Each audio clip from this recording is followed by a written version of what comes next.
Hello, my friend. On today's episode, I'm so friggin' excited to introduce you to Mickey Bruckner, who is the founder and CEO of the Annex, a fantastic sports performance gym in New Jersey. Mickey also happens to be a coach here at Business for Unicorns as part of our Unicorn Society. And I had Mickey on the podcast today to talk through his process for delegating himself off the floor. So he went from working primarily on the floor all day, all night, like many of you do as coaches, to over the course of a few years, working himself off the floor so he has more time to work on the business and, frankly, more work-life balance in his life. So Mickey shares his story as along with a lot of tactical advice on how you can do that too. So if you're looking to get a little more time off the floor as an owner, this is a great episode for you. Keep on listening.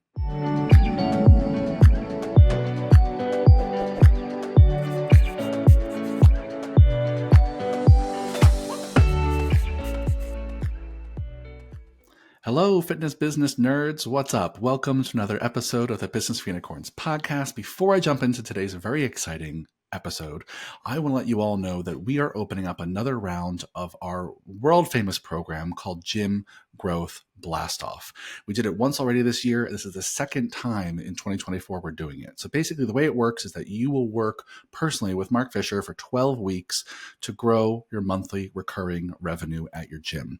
We give you all the tools you need to make it happen and nothing you don't. It's a very focused program. We get started on September 23rd and there's only 15 spots. Again, we start on September 23rd. There's 15 spots in this program. So if you want to know more, click the link below in the show notes or go over to Instagram and DM us the word blast off, and we'll send you all the information that you need to decide whether or not this program is the right fit for you. But if you want to grow your monthly recurring revenue in your gym, there's really no better program out there. So go click the link in the bio in the show notes below and learn more. Quick pivot. Today's episode is all about Mickey. Welcome to the podcast. Thank you, Michael. Excited to be here. Oh my gosh, I can't believe this is your first time on the podcast. I'm so excited to have you. Mickey Bruckner is the founder and CEO of Annex, the Annex in New Jersey, which is an amazing gym focused on sports performance and has a great Gen Pop population.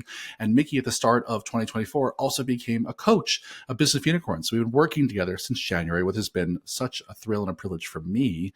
And so officially welcome to the podcast again. And thank you for being here. Do you want to start by saying a little bit about your founding of the Annex and a little bit of what you do there? Yeah. So I was a former collegiate athlete that had too many injuries that couldn't play after college. But my next love was training. So when I graduated in 2006, I started the Annex, and just kind of, with all the challenges that comes with owning a gym and personal growth and seeing athletes grow and improve, that's kind of been the evolution to where we are about 18 years later. So it's been fun and exciting, but thrilled to be able to, do this for a living and help the outcomes of amateur athletes across the board. So 18 years. Bravo, my friends. I mean, most gyms these days don't make it past 2 or 3. So you must be I know you're in fact doing a lot right to make it that far. That's amazing. Well, I had you on this podcast, one, because there's so much wisdom we all can learn from you and our listeners can learn from you. But specifically, this first time I have you on the podcast, I wanted to talk about your ability to delegate. Because I know you, over the last handful of years, really went from an owner who was very involved in the gym every day in terms of being on the floor and training clients. I think you said pre-pandemic, you're really on the floor a lot, maybe the majority of your time training clients. And you made a real conscious decision to pivot and start to delegate and get yourself off the floor so you could spend more time on other things. In some cases, marketing and sales and growing the business. In some cases, it's family and community. But you really have gotten to the point now, just over the course of a few years, where you're really on the floor very rarely during certain times of the year. And that's something that I think a lot of our listeners want to do. So the purpose of today's episode is really just to kind of walk through your story so our listeners can pluck out lessons that you've learned and see if they can apply them to themselves. So let's just go back in time. These are pre-COVID times, so before 2020, and you were on the floor training a lot. What was the kind of the first thing that brought you to the idea, like, hey, I need to get my butt off the floor. I need to be on the floor less so I can do other things more. Just kind of walk me through your initial thinking. Yeah. I mean, there was a point in time where, I mean, I've coached every class that we've offered here, 5 a.m. all the way to Hmm. coaching till 8 p.m. at night, and everything in between. And I think so when we moved into our current location in 2014, our business really started to expand. And at that time, I was coaching early mornings adults. I was coaching athletes right after. I had some time during the middle of the day, and then I would follow up the rest of the day coaching athletes. And it got to be to the point where I just couldn't keep up with the volume of training on the floor, the amount of phone Hmm. calls that had to be made, and just all this stuff, right? Like it Yep. was too overwhelming. So for me, I think at that point is when I hired an admin, Yep. because I knew like I still love to coach. And I think that's where I felt at that time is where I provided the most value to the business. Yeah. And that's where I felt like I could continue to put my best effort towards growing the business was being on the floor. So I hired an admin, and she's been with us since then, since 2014, and her role here has grown and evolved, and she's a huge part of what's allowed me to create better balance. But as you said, like our pre-recorded discussion, it was really Yeah. around COVID for me, just right, but even a little bit before that, is that I felt like I had kind of taken the annex to its basic limit based on the amount of time I was spending on the floor Sure. versus the amount of time I should have spent working in the, on the business. So I used COVID as an opportunity to say, look, as we get back into the gym, I'm going to kind of reverse engineer what I feel is optimal for a lot of Hmm. reasons. One, my kids were getting older. I wanted to be a more present father and husband. Yeah. Um, Two, like I was getting older and I felt like my work life balance, if that's such a thing, was just so skewed towards work that I struggled to put myself first in a lot of ways. Hmm. And so as we got back into the facility, year after year, as I've grown the business, like when I graduate high school athletes to college, I would just backfill them with more and more high school athletes. So it was Hmm. just the revolving door. And so as I did that, I stopped backfilling my schedule. So I've since graduated so many of those athletes, and I still work with them as college athletes and now professional athletes as well. But I don't have a huge list of high school athletes. So Yeah. That that makes was kind sense. of that was really the way I did that, and I couldn't have done it without like good coaches, right? Mhm. I Yeah. identified some key coaches within our organization that were, through the years delegating things to them. I started to see them step up as leaders and really take Yeah. on more responsibility. Um, and as I identified those people, like it allowed me to not feel like I had to be on the floor to keep the quality of training. Like our director of sports performance, Damian Akins, is unbelievable and would Mhm. not be in the situation I am without him. But he loves being in that role. He loves Yeah. teaching the coaches and being the head guy on the floor. And so I saw that. I saw that that was what he was passionate about. And it was kind of my opportunity to say, great, this is what he wants. I want better balance. And it was a perfect marriage of the two. So, That's amazing, Mickey. That's amazing. Well, let's just pause here in the story because I know we're going to keep going, but I want to circle back to that first moment when you decided to hire an admin. Can you just walk through what did you decide to put on this person's plate? Did they start full time? Like, what was that transition like for you? yeah. And I think for everybody who kind of feels like they're in a situation where like they're just tapped out and fully maxed Hmm. out with time, like I kind of, I like everybody needs to have an understanding and uh, understanding of where their strengths are. And for me, again, my strength was on the floor. I was never great at I didn't like the sales calls. I didn't like all that stuff. And so I was like, as I audited my time and realized, these are some of the things that I'm not super thrilled about doing on a regular basis, but they Yep. need to get done. Yep. That's where I was like, all right, for me, it makes the most sense to hire an admin. That's And great. so as she came on, really her roles were any like returning phone calls on a timely manner, returning emails from like leads, all that stuff, tracking leads, communicating with leads, and ultimately getting them from leads to members in the door and setting them up for assessments. Yeah. Can I just say She's, this, Mickey, just yep, not to interrupt, but just say, like, I love so much. I hope listeners are paying attention to this, that you took a real assessment of yourself, which is hard to do. And you said, what am I great at? What is the contribution I make to this place that is the most valuable to this place? And you decided at the time, it's the coaching. It's like I actually am most valuable to this place when I'm on the floor.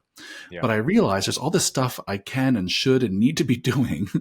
right? That I don't really love doing, right? Like the emails and the sales calls and the marketing and the lead follow up, but it has to get done. Right. And then you happen to be in a position where you could afford someone to bring someone on to do that. Yeah. But I think all too often I see gym owners not pause and ask themselves, what is the value I bring?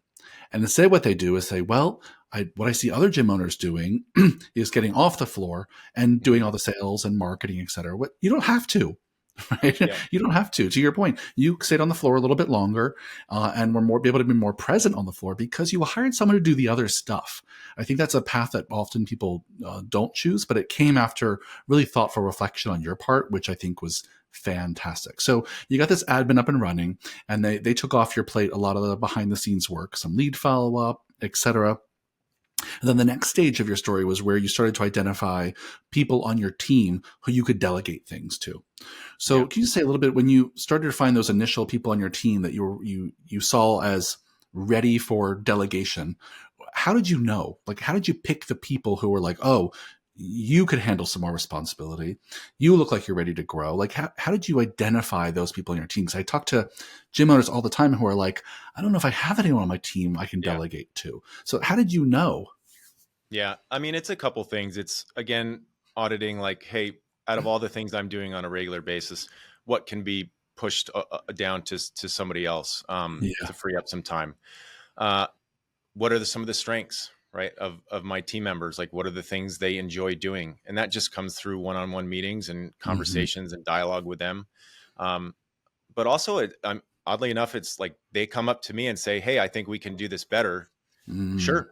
If like, and that's to me, that's where I start to see leadership step in is like when you're coming to me about my business and saying like, here's opportunities where we can improve on our systems, on our training, on it, it doesn't matter. yep. I'm thrilled to give you those reins because now it's like, all right, if you think you could do it better, you probably can because you have more bandwidth than I do. And you're going to have some skin in the game to see it through and make sure it gets done. And then you also get buy-in from all of our other team members. And it's no longer just me barking orders Yep. and, doing all Yeah. that. So Yeah. Well, I mean, listeners can't tell, but for anyone watching this video, I've been aggressively shaking my head, yes, up and down, because because the thing that is so brilliant about that, Mickey, I don't even know if you appreciate this about yourself, is that you created an environment where your team can come to you as the boss and say, "Hey, boss, I think we could do this better." And there's a lot of workplaces out there, I would venture to say probably most workplaces, where people are not comfortable going up to the boss and being like, hey, we kind of suck at this. We're really dropping the ball here. Or even harder yet, hey boss, I don't know that you're the right person to be doing that. I might be able to do it better than you. Right. And to create an environment where you as the boss have that kind of humility, where you have that kind of open door policy, people feel comfortable coming to you and saying, I have an idea, and that they know you will listen, and maybe even say, okay, great, go for it.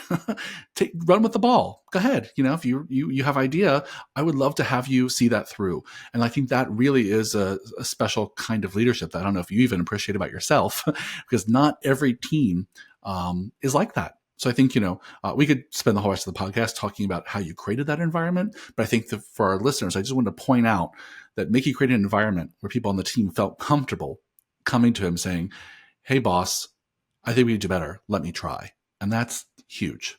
yeah, there's one really important thing I'd like to add. And this is where like, you talk about growing pains and growing businesses that like I struggled with that for a long time. Mm-hmm. And this is through my own like self-discovery is like I realized what was holding back the growth of the annex and me like it took me a while to get off the floor because I don't know if it would, and because this is a double-edged sword, right? Like I think I had a really big ego about I wanted to be the best coach, Yep. right? I wanted people to walk into my facility and see me as like that's Mickey, he's the owner, he's the best coach here. And look, I think in some ways that ego drove me to really build something special. Sure. But then it took me a while until I started to realize that ego is keeping me from growing my business. Mm-hmm. And once I realized that, and coinciding with, other potential coaches who stepped up and really showed their leadership capabilities, it made me realize that if I don't lose this, if I don't get rid of this and say, look, I'm okay with not being that person, then I can really open up the opportunities for my team members to thrive, for my company to grow. And it took that realization for me to turn the page and really step Yeah. away.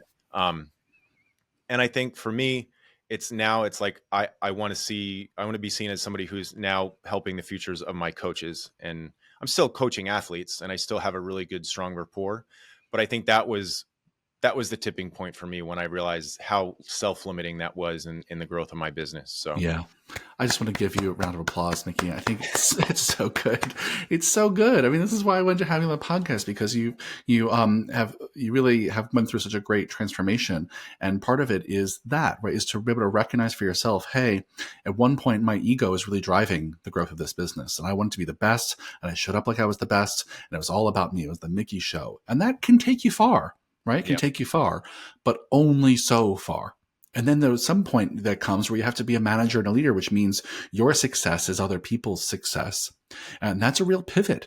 And frankly, as a pivot, a lot of people don't make it through because it's too yeah, hard to let go of that ego or to change your identity in that way. Because now you're not getting satisfaction and praise from your clients who you're working with. You have to get that praise and satisfaction working through your team, and yeah, their wins are your wins.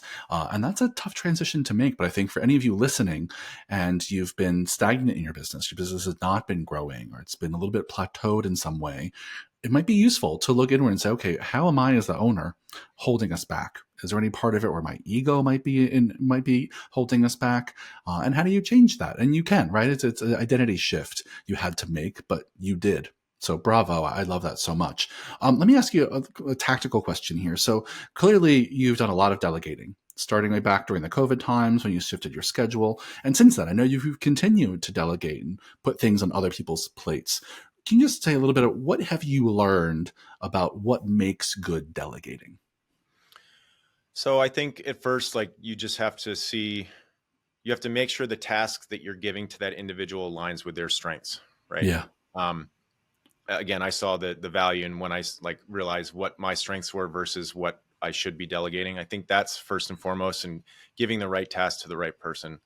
um, Giving them the systems and the resources to see those tasks through and to successfully execute those tasks.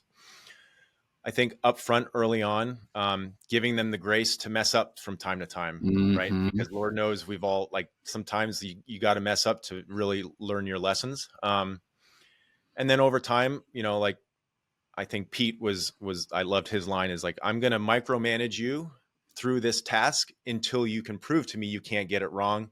And then I'm not going to Yes. bother you about it. And so, like, I think that's the best way of putting it. Um, Yeah. because I think that's where, and this is again where I struggled early on, it's partly because I just didn't have the time and effort to, like, coach people through these things. Is I'd say, hey, yeah, take this over. And, like, I wouldn't give them any resources. I wouldn't give them Mm-hmm. any, like, systems to it, and then they wouldn't get it right, and then I get pissed, and then, like I just take it back and be like, all right, well, of course I'm going to be stuck doing all this stuff. And so I Yeah. realized, like, at the end of the day, it wasn't the fault of my coach and the person I was delegating that task to. It was to no fault of my own. And so I think that's where, like, you just have to set them up for success and create opportunities for them to win, right? Yeah. Like, create small wins on a daily basis with them. So Yeah, I think it's a beautiful roadmap, Mickey. I'll try just to repeat that for our listeners taking notes, right? So it's give the right task to the right people, make sure the task is aligned with their strengths, give them all the resources they need to do it, the right instructions, the right time, the right training, let them fail, give them some wiggle room to suck for a little while, right? yeah, We all suck at beginners, or make sure they have room to learn. And I love Pete's here, like micromanage the shit out of them until they've proven they can't get it wrong. Right. I think we talk a lot when we talk about creating SOPs. I think I stole this line from Zingerman's, which is, the job of a good SOP, good standard operating procedure, and some good training on that SOP is to make it so easy to get right and so hard to get wrong. And when you're delegating, you need to train them until it's hard to get wrong. And you're right. So often we just kind of stop. We're like, well, I told them how to do it.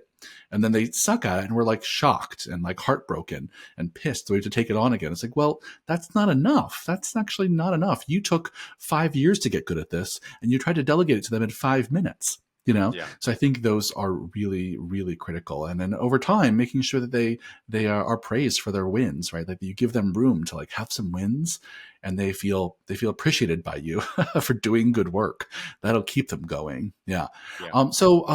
I know we got a few more minutes left, but let's walk through like where are you at now? Like, so you've gotten to this point now where you're, working in the gym a little bit, depending on the season, on the floor with clients, but you have a lot of time not spent working on the floor. So Yeah. how do you spend your off the floor time these days?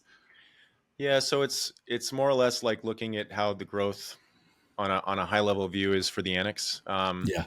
I'm doing more. I'm looking at opportunities that we can grow outside of just the brick and mortar space. Yep. We're trying to do more, virtual training and coaching because our reputation is starting to grow outside of just our immediate geographical area. So Yep. creating the systems behind remote training and opportunities that way. We're always being approached with opportunities of opening other facilities and, so working through things like that. And then to be honest, it's, my kids are getting older. This Yep. spring, I coached 3 teams, a Wow. flag football team and 2 baseball teams. And, so I think it's like really taking advantage of that time and enjoying the opportunity and what this business has really afforded me, the freedom to be a husband and father and friend and all those other things that 10 years ago, I didn't have the ability to do that because I was just a slave to the business. So,